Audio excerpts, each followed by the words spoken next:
What's going on, everybody? This is Clark Beckham. You're watching the Idol Breakdown. We've got night number 2 of Hawaii. Let's get moving. First, we have Odell. What a way to start. Typically, you don't want to be the first one, but Odell is, for the most part, so far and away better than almost everyone on the show that he can survive it. He can do it. And again, they're not cutting a huge number. They're only cutting 2 of the 12 from tonight. So I thought this was safe. A safe move by the producers to have their cake and eat it too. They want to start it out good and strong and up-tempo, but also have someone who's really good, but also not at the risk of losing that person. And I think they got all of that there. He's another singer whose execution is 100%. Everything he tries to do, he nails. Fantastic arrangement. The halftime that the band was doing. Don't believe me, just watch. Typically, it's like or something like that. And this time it was like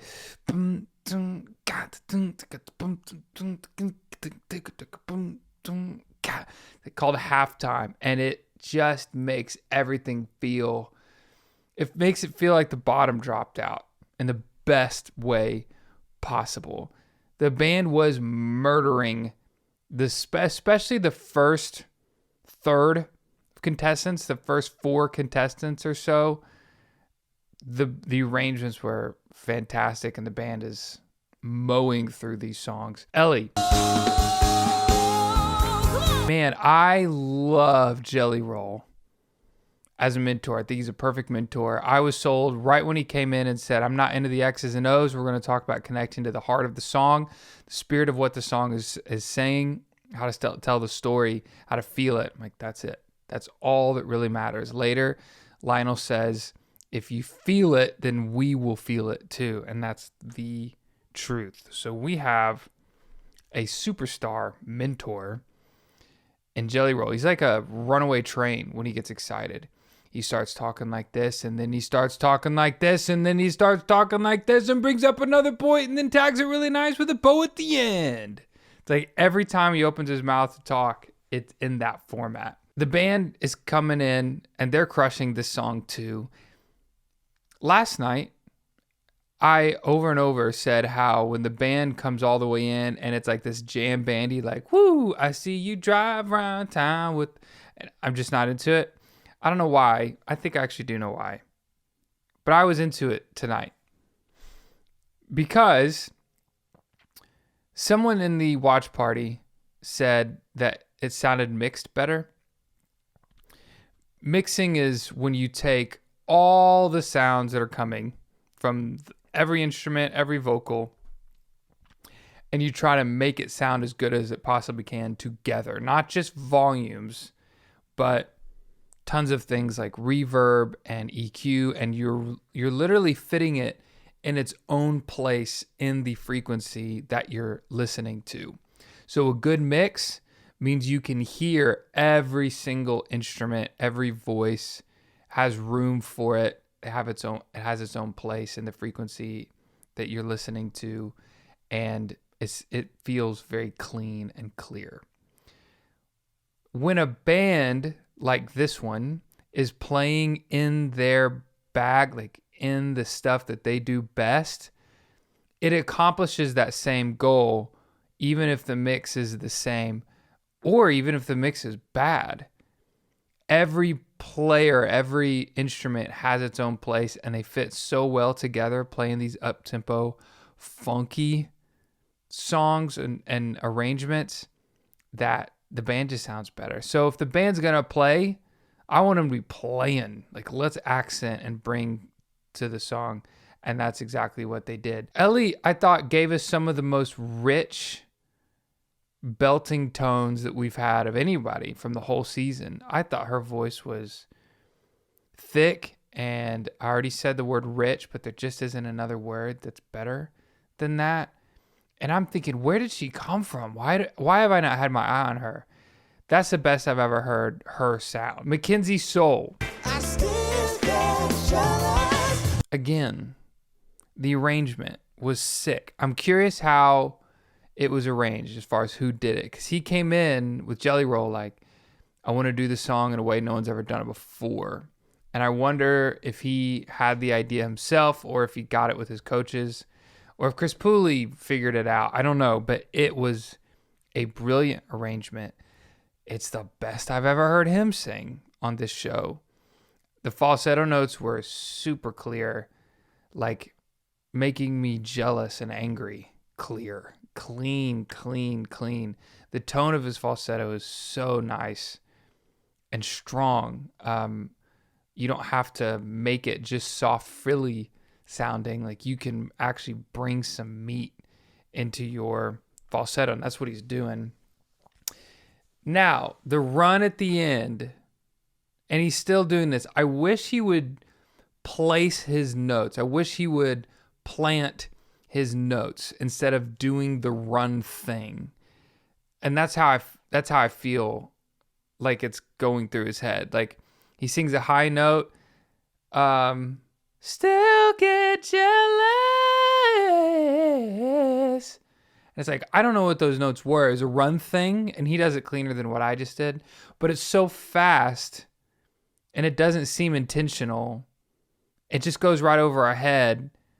And if it's not intentional and those notes aren't intentional, it's impossible to hit anybody no matter what speed, because maybe he doesn't even know what notes he's actually going for. But if you plot out a path in your run for your notes to land, slow them down where everybody can feel them, where each note can hit the person in the chest, on the tail end of that falsetto, oh my gosh, people lose it. So it's the difference between quick, like, still get jealous, or still get jealous.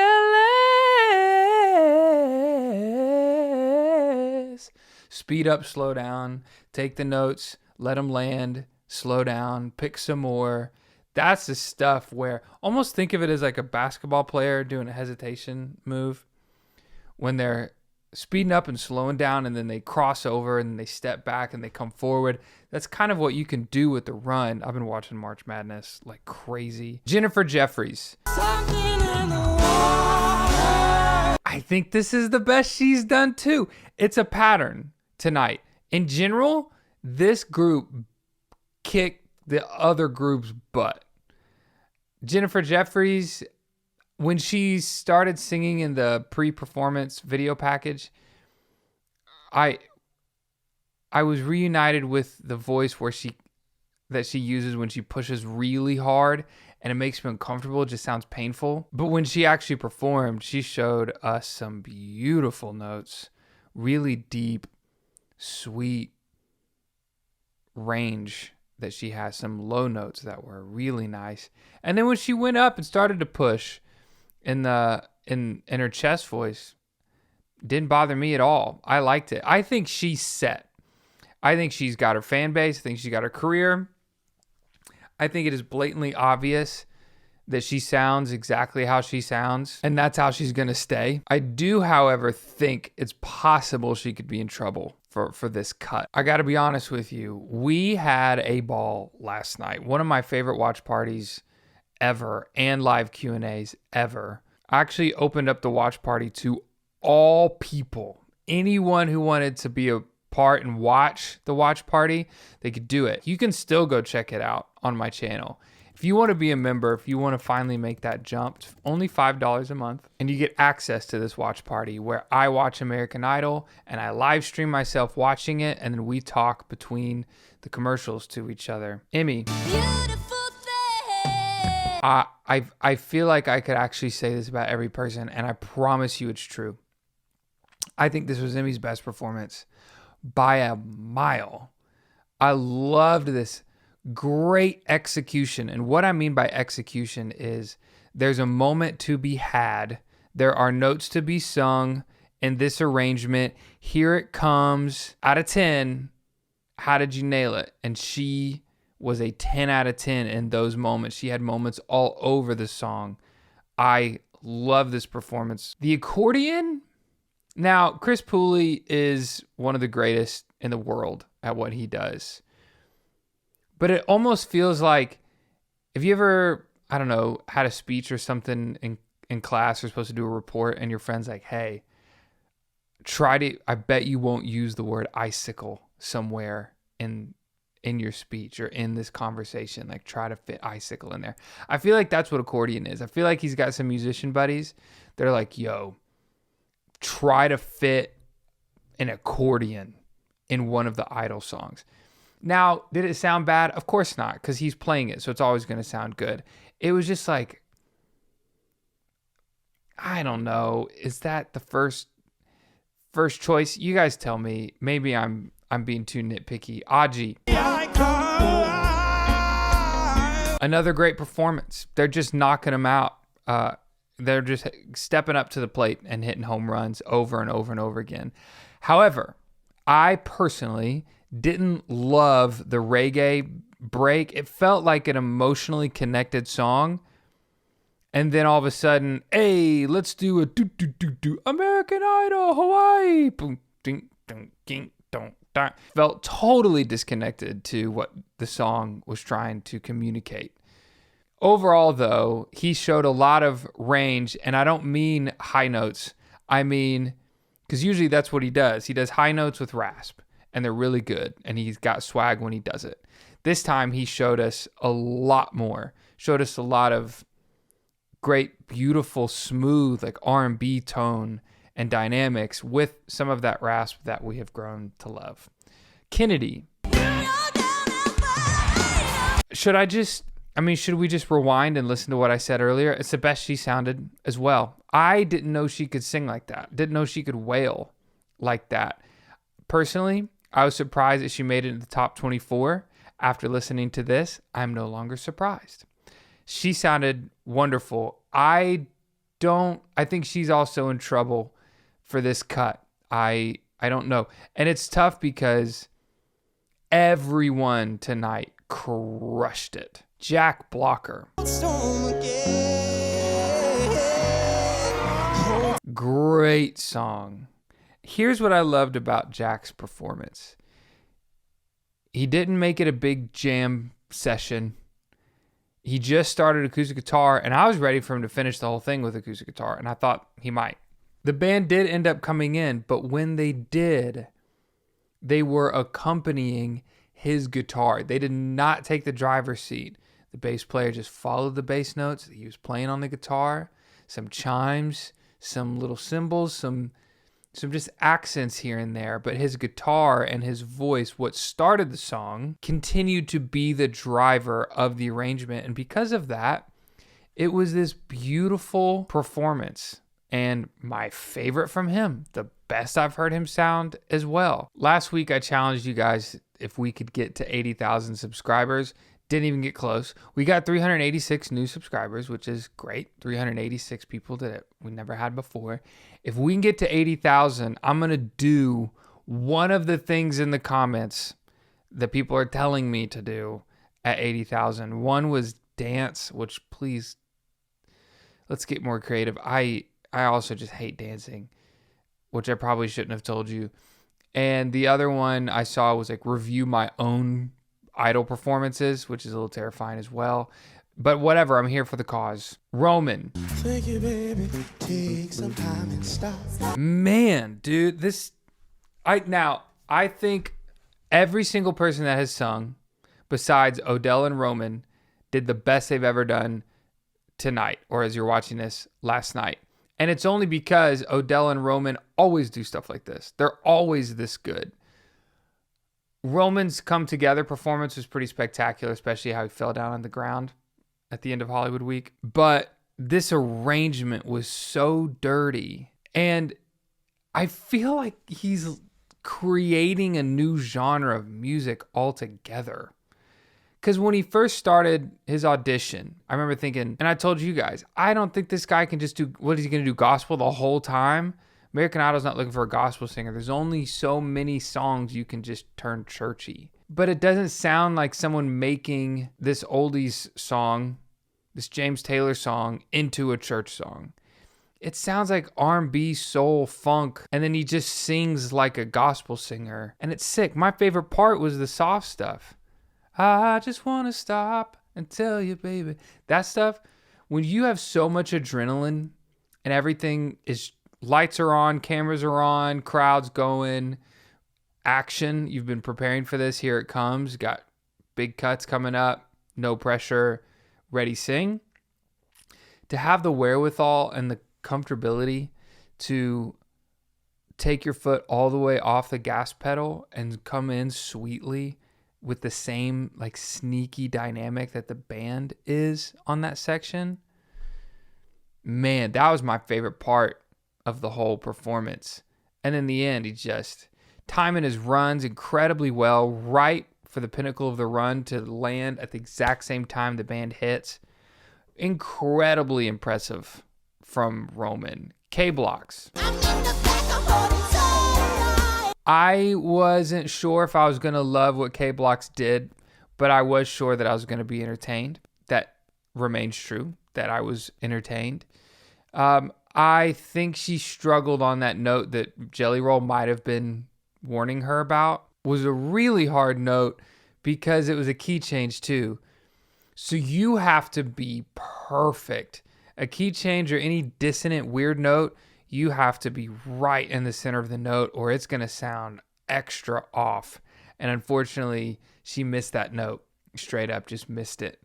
And the band cuts out, relies on her to nail the note that's going to transition the sound to a different key. And she just missed that note, and then the band hit another key. And so sonically, it was confusing and a little, just wasn't good. Wasn't what they wanted in that moment. I think she is going. I think she's going to be gone along with Kennedy, maybe Jennifer Jeffries. Mia.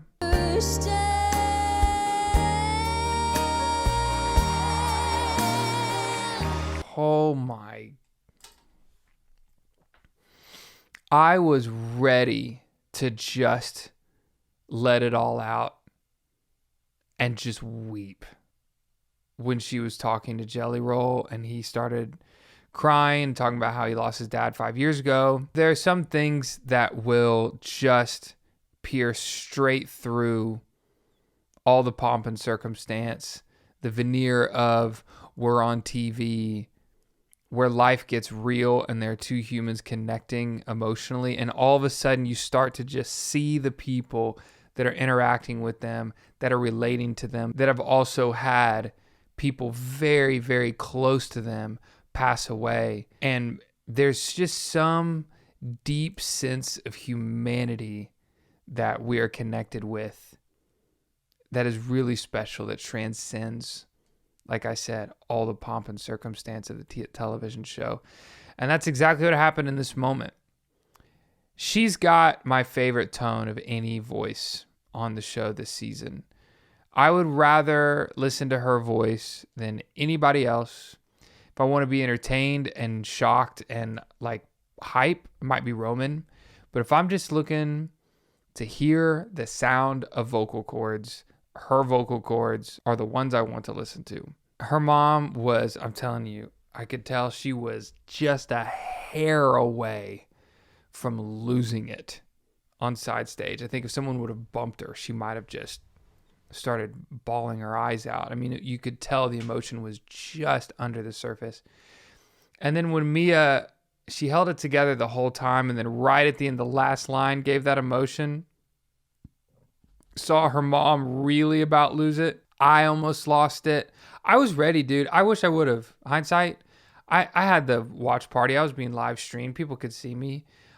I should have just done it. I mean, the emotion was there to be had. Should have just had a big old cry. This was such a good performance. Such a good performance. Her voice is so silky, and she's such a pro. If you're still watching this, I know that means you like it. I know it does. I just believe that in my heart. So if you could follow up your feelings as we're talking about emotions with a like, just the button, just an analytical representation of what you're feeling, that's going to push these videos more than any other thing that we could possibly do. Lastly is Tristan. But before we talk about Tristan, I want you to know that these Idol breakdown videos premiere live on YouTube the day after American Idol has a show at 6 o'clock Central. So that's 7 o'clock Eastern, 6 o'clock Central. So recently, since we've been having 2 episodes, one on Sunday, one on Monday, American Idol that is, we've been having Idol breakdowns on Monday before the show, an hour before the show, and Tuesday at 6 o'clock Central. Best way to watch them. And you get access to the live Q&A where you can ask me questions. I can tell you what I think was wrong about my assessment, which happens often. And I can argue with people. I can argue with you if you really want that. We can do that. We can throw verbal hands. Let's talk about Tristan. Tristan is a monster. He is not some kid who's really young and has had a hard life and has a great story and can kind of sing country because he has a country accent. Nope. That's not him. He is a bona fide country singer. The way he carried that melody of that song, especially how it starts so low and then comes right up, never lost quality in his notes from the lowest he went to the highest he went. That song has some tough intervals. Intervals are the spaces between notes. So there were some chasms that he'd have to jump back and forth from that I think he got a little lost on at times. I mean, just barely. But overall, this was a fantastic performance. And you get the sense that he is just a fantastic kid. And all of these comments that I have, they're really just critiques. And we have to remember that it is not the critic who counts.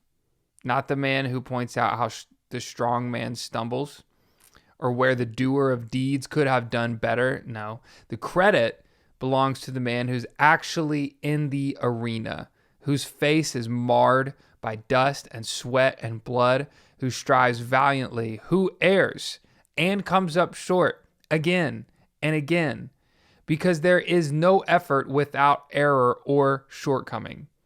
But who knows the great enthusiasms, the great devotions, who spends himself in a worthy cause, who at the best knows in the end the triumph of high achievement, and who at worst, if he fails, at least he fails while daring greatly, so that his place shall never be with those cold and timid souls who knew neither victory nor defeat.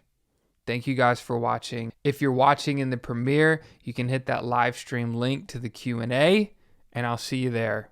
God bless.